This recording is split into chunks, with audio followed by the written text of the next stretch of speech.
welcome back to the KnivesFAST channel, and Merry Christmas to you and yours. And yeah, I know I look silly, but that's what it's all about, isn't it? I got my Yoda Santa hat on here, and I'm ready to go. This is my Merry Christmas video. Now, what am I going to do for Merry Christmas? Oh, by the way, say hello to Ren and Stimpy and Powdered Toast Man and Log and TV.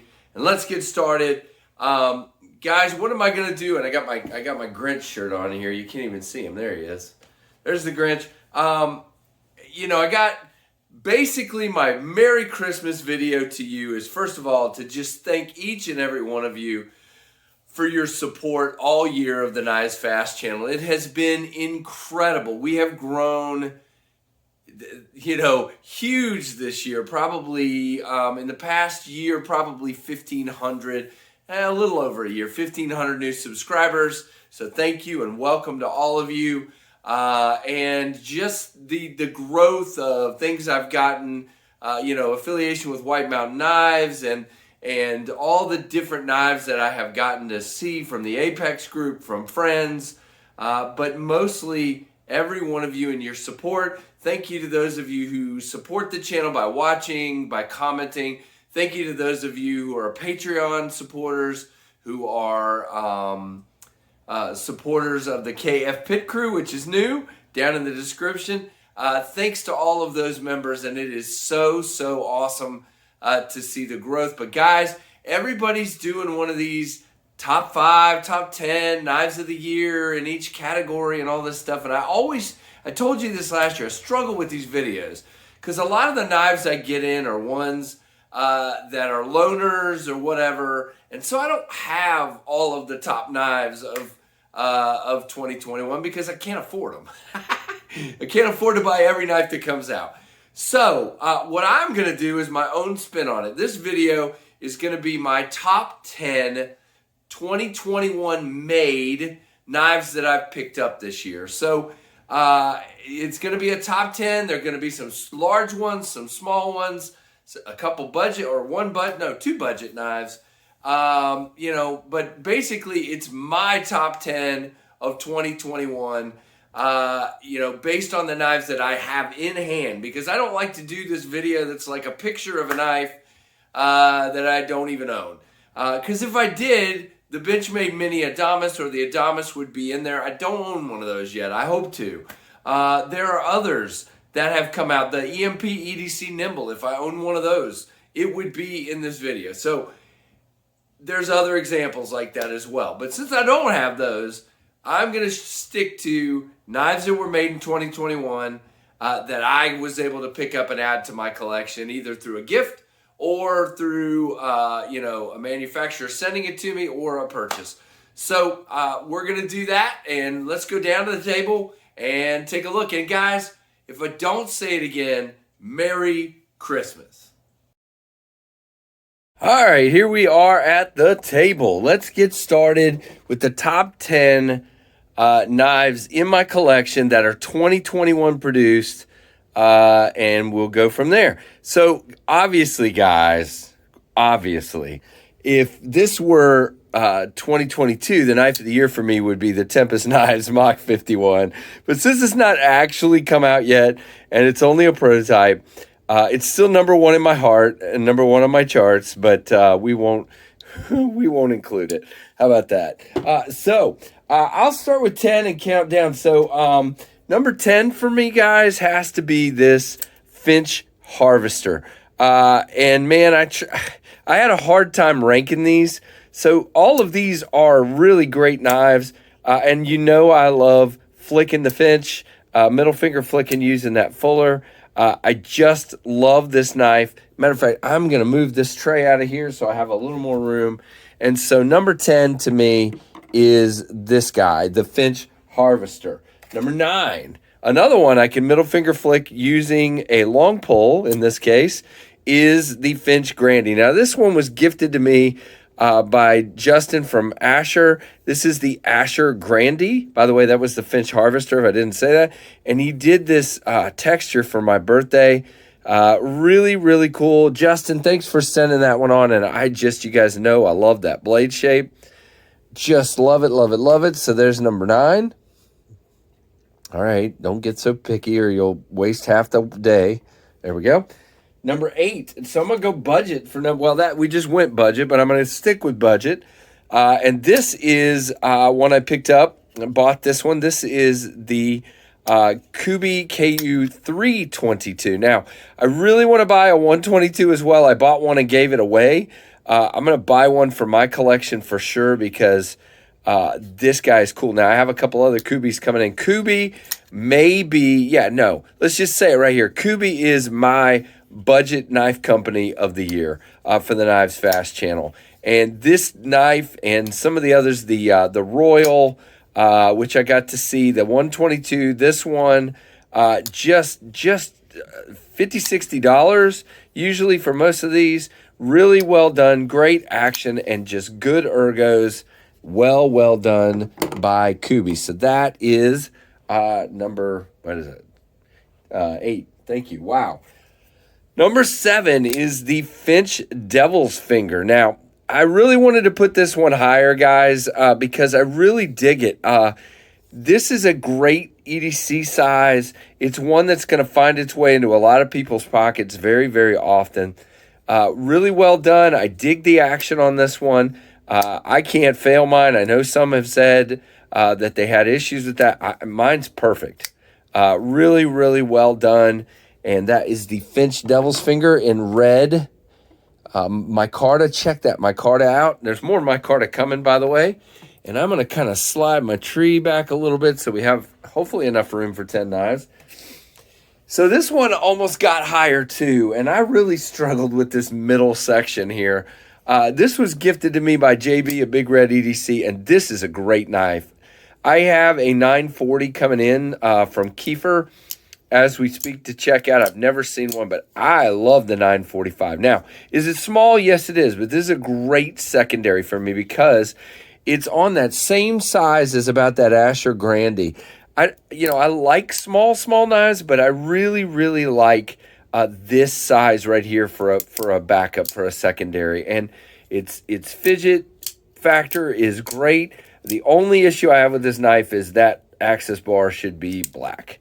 Really don't understand that at all, but it's okay. All right. So number 5, guys, another Finch, and guess what color it's going to be? Here, I'll give you 2 seconds. No, too late. This is the Finch Drifter. That blade shape and that swedging and just the overall style of this knife are my language. It is a great 4-finger grip for me. This one is, again, you got to get it past that flipper tab, but it just flips open like mad, drops down, one shake gets her home. Well, that was more like 2.5. But really good centered knife. QSP just bombs these out of the park, Really great. I love this knife. And that blue micarta, hello. Blue micarta, KnivesFAST. Yep. Okay, so that's number 5. And I hope you're enjoying this. This is my Christmas video. It's more like an end of the year video, but it's my gift to you guys. There you go. All right, so the next one is another one that was sent to me, and then the last 3, the top 3 are actually ones that I purchased, but I think we're about half and half here. This is the Gen 2 Hogue Deka. Now, some of you are saying, didn't you diss the Hogue Deka back in the day? Now, here's the thing. I've admitted readily I was carrying in the wrong pocket when that knife cut me several times. I still wish the spring could be a little bit stronger so it doesn't come out like that. But when I'm carrying it, it's not happening, guys. So that took that issue away. I'm carrying it in the right pocket, the correct pocket. I'm not having any problems with it. It has not cut me, and yet it cuts everything else it comes in contact with. This thing is the thinnest, sliciest blade. You guys know I love my Atom. I will compare the thinness, of this blade to the Atom. Now, I just love this one. The Gen 2, obviously, these extra screws that were here are gone. Deep carry pocket clip, and it just took it over the top for me. So that is number 4. Yep, number 4. Am I gonna have enough room? Yeah, I am. I'm going to spread these out ever so slightly. There we go. All right, so this next three guys, I really feel bad. They could all be number one for this year, and I had to pick something. So this is where I'm at. So number three is the Dylan Mallory Forest. Now, just really dig this thing. Look at those scales, if I can get them into focus here. Really great. Just so well done. Love the clip. Love how thin it is. There are some voids in the scales in the carbon fiber there, but no big deal whatsoever. Just really dig it. Nice dropper. Of course, I love a middle finger flicking knife. Just really, really dig this guy. Just so thin. Great finger choil, man. Matter of fact, you'll see, there's a lot of finger choils in my knife collection. Not necessarily on the table today, but there's a lot of them in my collection. All right. And two of the ones I picked up this year weren't 2021 knives. Two of my favorite knives from 2021 are my Leoma Field Duty and my Protect Malibu, but both of those were started, launched, whatever, in 2020. So, left them out. So the next one is the Hogue, another Hogue. Two Hogues in the top four. The Hogue K320. Now, I am so glad I ended up with this knife. Perfect in my hand. No, I don't care that the scales are plastic because it feels great. You do have a choil. Hello. Beautiful pinch grip, nice thumb ramp, good slicey, again, 20 CV blade. Wait, is it 20 CV? Yep. No, S30V on this one. I'm sorry. That one's 20 CV. This one is S30V, but it's still great. It's a great steel. Just love this. I, for one, love the deep carry clip, and I like the louvers. I know a lot of people don't.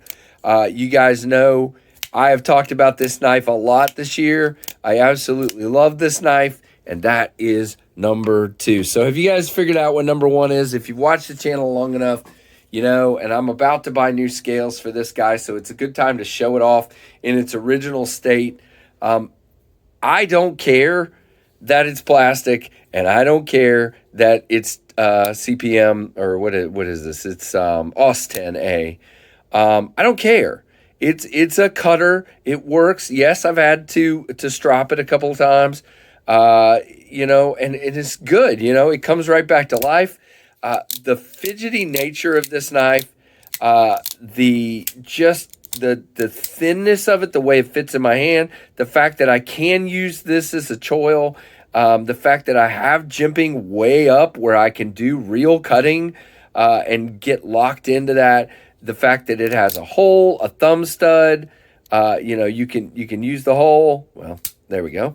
You can use the hole, you can use the thumb stud, and you can just sit here and do this. Just a great knife. I am going to be getting, Kevin and everybody else have told me that if I put some real scales on this thing, that it'll take it to the next notch, and I will be doing that very soon. I spent a bunch of money at Smoky Mountain Knife Works, and I have spent a ton of money this year, so I'm spreading it out. But I will be getting some, maybe with some Christmas money. We'll see. But by the way, the blade shape too.